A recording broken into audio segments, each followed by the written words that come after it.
Como é que você definiria, para quem está nos ouvindo, o pentecostal? O pentecostal, você tem uma definição teológica e histórica, né?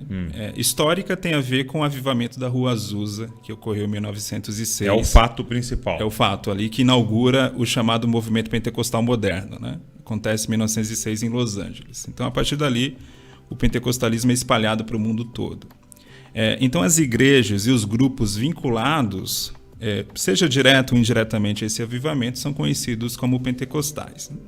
E tem uma definição teológica, que são os cristãos que têm uma ênfase no chamado batismo no Espírito Santo, que tem um entendimento que esse batismo é um revestimento de poder para o testemunho público do Evangelho. Então tem muito a ver essa ligação de um enchimento especial do Espírito para a evangelização, para a missão, né?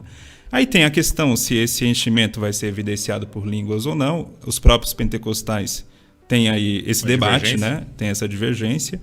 Embora a maioria crê que a evidência inicial é o falar em línguas, mas o batismo no Espírito Santo é o ponto principal na questão teológica do que seria um pentecostal. Porque nada mais é do que um cristão convencional que crê em qualquer outra doutrina cristã, mas que tem esse ponto diferente aí.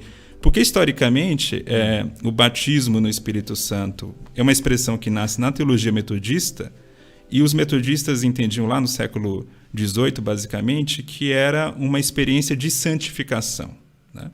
Aí no século XIX... Isso lá com John Wesley, não? Com John Wesley, mas os primeiros seguidores de John Wesley que dão essa ênfase mais do que o próprio Wesley, né?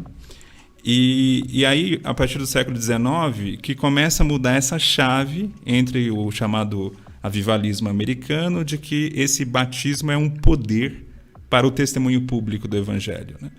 Então, aí, século XIX, o final do século XIX, nasce o pentecostalismo, já dando a ênfase, né, que além de ser um revestimento de poder, ele é evidenciado por línguas, né? Então, esse foi o fato que inaugurou o pentecostalismo moderno. A gente fala sempre do avivamento da Rua Azusa, em 1906, mas a gente pode voltar um pouco antes, em 1901, na escola bíblica Bethel, que era uma escola numa cidade pequena chamada Topeka, no Kansas, que lá que começou essa discussão, primeiramente uma discussão de sala de aula, de qual seria a evidência desse batismo.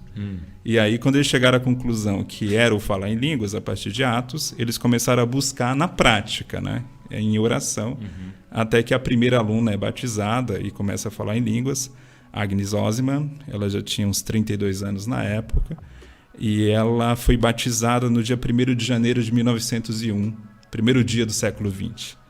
Então, eu acho isso sempre curioso, porque o século XX é tido como o século do Espírito Santo, né? Porque, de fato, na igreja cristã a gente vê que a ênfase ao Espírito Santo voltou graças ao pentecostalismo no século XX, e esse século se inaugura com esse fato, né? Com esse evento, mas ele só vai se espalhar mesmo pelo mundo todo a partir de Azusa, em 1906.